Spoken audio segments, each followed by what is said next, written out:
আসসালামু আলাইকুম। আমি মোহাম্মদ ইসলাম মিথুন। আর সোলাইমান সাহেবকে আমি আন্তরিকভাবে ধন্যবাদ জানাই আমাকে সুযোগটা দেওয়ার জন্য, যে আমার লাইফে ঘটে যাওয়া কিছু হরর এক্সপিরিয়েন্স তার সাথে শেয়ার করার জন্যে। তো আলটিমেটলি এটা বিশ্বাস করা না করা টোটালি ভিউয়ার্সদের উপরে, বাট আমি নিজ চোখে যেটা দেখেছি আমি সেটাই এখন আপনাদের সাথে শেয়ার করছি। তো ঘটনাটা ঘটে আমার সাথে 2008 সালে। আমি তখন ইন্টারমিডিয়েট সেকেন্ড ইয়ারে পড়ি। এবং বিহাইন্ড দ্য স্টোরি আমি যদি একটু বলে রাখতে চাই, তো ফ্যামিলিগতভাবে আমার ফাদার্সের সাথে এরকম টুকিটাকি কিছু সমস্যা ছিল, এবং তার সূত্র ধরে আমার সাথেও এরকম কিছু সমস্যা আমি ফেস করেছি। বাট আলহামদুলিল্লাহ এখন আমি অনেক ভালো আছি। এখন আলটিমেটলি ওরকম কোনো অড সিচুয়েশন আমি ফেস করি না। তো কথা না বাড়িয়ে আমি চলে যাই আমার ঘটনায়। ঘটনা ঘটেছিল 2008 সালে। তো আমার বাসার থেকে আমার ফ্রেন্ডের বাসার দূরত্ব প্রায় 2 কিলোমিটারের মতো হাঁটা পথ। তো তখন আমার একটা সাইকেল ছিল। তো আমি সাইকেল নিয়ে প্রায় প্রতিদিন বিকালবেলাতেই আমি ওর সাথে আড্ডা দিতে যাইতাম, আমার খুব ক্লোজ ফ্রেন্ড। তো আমি বিকালে ওর সাথে দেখা করতে যাই আমার বাসা থেকে। আড্ডা দিয়ে আমি যখন ব্যাক করি তখন ওর ওর বাসা থেকে আমার বাসা আসার জন্য ওয়ান ওয়ে একটা রোড, একটা সেম রোড দিয়ে আমি যদি আসি তাহলে আমার বাসায় পৌঁছে যাই। তা আমি যে স্কুলে পড়াশোনা করেছি স্কুলটার নাম আমি নিতে চাচ্ছি না, কারণ এটা খুলনা শহরের অনেক স্বনামধন্য একটা বয়েজ স্কুল। তো স্কুলটা পার হয়ে মানে রোডের মিডিল পয়েন্টে স্কুলটা পড়ে। তো আমি যখন ওর বাসা থেকে আমার বাসা থেকে রওনা দিই তখন অলরেডি মাগরিবের আজান দিবে এরকম একটা সিচুয়েশন ছিল। আমি যখন আমার স্কুলের সামনে আসি তো তখন মাগরিবের আজান অলরেডি দিয়ে দিয়েছে। তা আমি হঠাৎ করে আমার কি মনে হলো, আমি আসলে সোজা না গিয়ে আমার মাথায় হঠাৎ করে আসলো যে আমি স্কুলের পিছন সাইড থেকে ঘুরে তারপরে আবার মেইন রোডে উঠে দেন আমি বাসার দিকে যাব। তো যে প্ল্যান করেছে সেই প্ল্যান অনুযায়ী আমি স্কুলের সামনে দিয়ে যাই। স্কুলের মেইন গেট ক্রস করার পরে তখন অভিভাবক ছাউনি বানানো হয়েছিল নতুন, 2008 সালে আমার মনে আছে। তো অভিভাবক ছাউনির ঠিক সামনে আমি যখন যাই তখন আমি দেখি যে ওখানে একটা ফিমেল বসে আছেন, একজন মহিলা বসে আছেন, এবং আমার ক্লিয়ার মনে আছে যে তিনি জলপাই কালারের একটা সালোয়ার কামিজ পরা ছিলেন। তো আমি ইনস্ট্যান্টলি আমার মাথায় যেটা কাজ করেছে সেটা হচ্ছে স্কুলের ঠিক অপোজিটেই ছিল হচ্ছে আপনাদের ছিল টিচারদের কলোনি ছিল, ওখানে অনেকে টিউশন পড়তে আসতো, আমি নিজেও ওখানে পড়তে যেতাম। তাই ভেবেছিলাম যে হয়তো কোনো অভিভাবক ওখানে অপেক্ষা করছেন তার সন্তানকে নিয়ে যাওয়ার জন্য, অথবা তার সন্তান হয়তো টিউশন পড়ছে আমাদের স্কুলের কারো কোনো টিচারের কাছে। তো এইভাবে আমি যখন তাকে ক্রস করে ঠিক স্কুলের পিছনে চলে যাই। ওটা আসলে ওই দিকটা একটু অফ সাইড বলতে গেলে। রোড অনেক সুন্দর রোড, দুই পাশে অনেক গাছ আছে, কিন্তু আলটিমেটলি মানুষজনের যাতায়াত ওই দিক থেকে একটু কমই হয়। তো আমি যখন স্কুলের পিছন দিক থেকে সামনের দিক মানে যেতে থাকি তখন হঠাৎ করে ওই যে ফিমেল পার্সনটাকে আমি দেখেছিলাম উনি ডান সাইড থেকে আমাকে ক্রস করে এবং আমার এখানে টাচ লেগে উনি কিছু দূর সামনে যায়। সামনে যেয়ে আমার দিকে তাকায়। তো এভরিথিং ওয়াজ নর্মাল ওখানে। আসলে আনইউজুয়াল কোনো কিছু আমি তার চেয়ারের মধ্যে লক্ষ্য করি নাই, just like a human being. তো উনি তখন আমাকে বলে ক্লিয়ারলি, বলে যে তুই কি আমার সাথে যাবি। উনি তুই সম্বোধন করে আমার সাথে কথা বলছিলেন।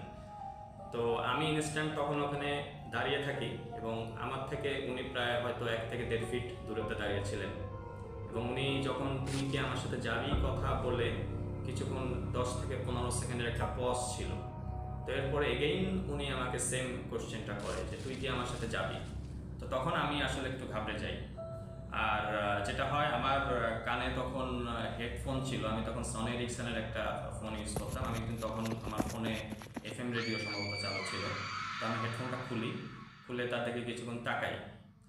তো আলটিমেটলি আমি ওরকম আনইউজুয়াল তার মতো কোনো কিছু দেখি নাই, বাট তার যে আইবল যেটা থাকে সেটা অনেক বেশি লাইটিং ছিল, মানে অনেক বেশি জল করছিল, এটা আমার কাছে মনে হয়েছে। তো আমি যেহেতু হঠাৎ করে আমার সাথে এক্সপিরিয়েন্সটা হচ্ছিল, আমি অনেকটা হতভম্বর মতো ওখানে দাঁড়িয়ে থাকি, এবং আমার মাথায় ইনস্ট্যান্ট যেটা কাজ করছিল সেটা হচ্ছে কোনো ভৌতিক কোনো কিছু আমার মাথায় কাজ করে নাই। অন্য যে সিচুয়েশনগুলো আমরা ফেস করি বা থাকে, সেটাই আমার মাথায় কাজ করছিল। তো আমি ওখানে হয়তো 1 থেকে 1.5 মিনিট দাঁড়িয়েছিলাম, উনি আমার সামনে দাঁড়িয়েছিল। তো মিন ওয়াইল আমি পেছন থেকে একটা রিক্সার যে ক্রিং ক্রিং সাউন্ড, কলিং বেল, এটা মানে শুনতে পাই। তো আমি তখন রোড থেকে একটু মানে আমি যেহেতু লেফট সাইডে ছিলাম, আমি রাইট সাইডে আসি এবং রিক্সাটা যখন আসে আমি রিক্সাওয়ালাকে কিছু না বলে আমি রিক্সা উঠে পড়ি। উঠে পড়ে আমি বেশ কিছু দূর আসার পরে দেন যখন পিছনে তাকাই তখন আমি কাউকে দেখতে পারিনি। তা আমি হয়তো রিক্সা ওঠা 2 থেকে 3 সেকেন্ডের মধ্যেই পিছনে তাকিয়েছি। এত দ্রুত ওখান থেকে একজন মহিলা মানুষ সে যদি পিছনে যেতে চায় তার মিনিমাম 1 থেকে 1.5 মিনিট সময় লাগার কথা, আর যদি সামনে আসে তাহলে তো আমি অবশ্যই তাকে দেখতে পারবো। তো তারপরে আমি রিক্সা নিয়ে বাসায় চলে যাই। তো এটা যে একটু হরর এক্সপিরিয়েন্স ছিল সেটা আমি বাসায় যাওয়ার পরে আসলে আমি বুঝতে পারি।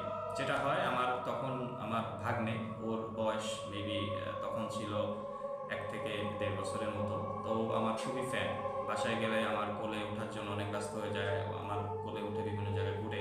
তো আমি আলটিমেটলি যখন বাসায় এন্ট্রি দিই, ওই বাচ্চাটা তখন আমাকে দেখে মানে অস্বাভাবিক রকম কান্নাকাটি শুরু করে। মানে সে কোনোভাবে আমার কোলে আসবে না, আমাকে দেখে সে ভয় পাচ্ছে, মানে কান্নাকাটি করে নীল হয়ে যাচ্ছে, এরকম একটা অবস্থা, এরকম একটা সিচুয়েশন। তো আমাকে, আমার আম্মা তখন জীবিত ছিলেন, উনি আমাকে জিজ্ঞেস করেন যে মিথুন কী ব্যাপার, তুই কি মানে ও তোমাকে দেখে এরকম কেন করতেছে, মানে কি হোয়াটস রং, মানে কোনো সমস্যা হয়েছে কিনা। তো তখন আমি আমার আম্মার সাথে বিষয়টা একটু শেয়ার করি যে আম্মা আমি আসতেছিলাম, আমি তো সোজা রোডে না এসে আমি স্কুলের পিছন থেকে আসার প্ল্যান করি হঠাৎ করে। তো এভাবে আসতে গিয়ে আমার সাথে এরকম একটা সিচুয়েশন হয়। তো তখন আম্মা কিছু সূরা কালাম পাঠ করে আমাকে পরা পানি দেন, এবং সব থেকে যে আজব মানে যে স্ট্রেঞ্জ যে বিষয়টা সেটা হচ্ছে আমার ফাদার এই বিষয়ে কোনো কিছু অবগত ছিলেন না, তার সাথে আমিও কিছু শেয়ার করি নাই, আমার আম্মাও কিছু শেয়ার করে নাই। কিন্তু সে তখন তার কর্মস্থল থেকে আমার আম্মাকে ফোন করে, আমাদের বাসায় তখন টিএনটি লাইন ছিল, টিএনটি নাম্বারে ফোন করে আমার কথা জিজ্ঞেস করে যে মিথুনের কী অবস্থা, ওকে ঠিকঠাক আছে কিনা, ওর কোনো সমস্যা হয়েছে কিনা। তা আম্মা জিজ্ঞেস করতে, আম্মু তখন আমার আব্বুকে জিজ্ঞেস করে যে কেন তুমি কথা কেন জিজ্ঞেস করছো। তখন আমার আব্বু রিপ্লাই দেয় যে না, ও হয়তো আজকে কোথাও কোথাও গিয়েছিল যেখানে ওর ওই সময় যাওয়া উচিত হয় নাই, ও কি ঠিকঠাক আছে কিনা।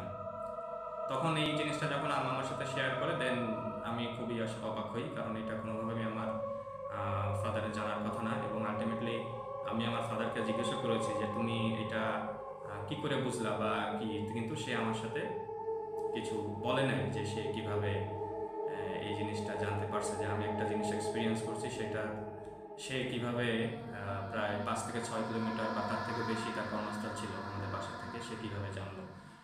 তো পরবর্তীতে আমাদের ফ্যামিলির একজন হুজুর আছেন, উনি আমার সাথে যেহেতু ছোটোবেলাতে অনেক রকমের ইস্যু হতো, যদি সুযোগ পাই আমি পরবর্তীতে আপনার সাথে শেয়ার করবো। তো উনি বাসায় আসেন এবং বলেন যে ওটা আসলে কোনো হিউম্যান বিং ছিলেন না, ওইটা হয়তো কোনো অতিপ্রাকৃত কোনো একটা ছিল, যেটাকে আমরা জিন পড়ি বা বিভিন্ন ভাষায় যেভাবে আমরা বলি না কেন, এরকম একটা জিনিস ওখানে তখন উপস্থিত ছিল, যেহেতু মাগরিবের সময়। তো সেই সময় আসলে ওখানে আমি ক্রস করি, সেই জন্য আমার সাথে এই ইস্যুটা বা এক্সপিরিয়েন্সটা হয়। তো পরবর্তীতে সবার যেরকম হয় যে সবার তো জ্বর হয় 102 ডিগ্রি 3 ডিগ্রি, আমার এরকম আসলে কিছুই হয় নাই।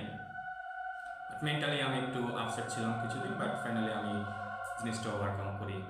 তো এটাই ছিল আমার সাথে ঘটে যাওয়া ছোট একটা ঘটনা। জানি না এটা কতটা ভয়ঙ্কর, বাট আমি আসলে নিজ চোখে যেটা দেখেছি সেটাই আপনাদের সাথে শেয়ার করলাম।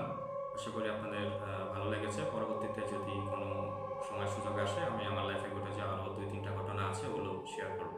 Thank you. চ্যানেলটা অবশ্যই সাবস্ক্রাইব করে সুলাইমান সাহেবের পাশে থাকবেন। আল্লাহ।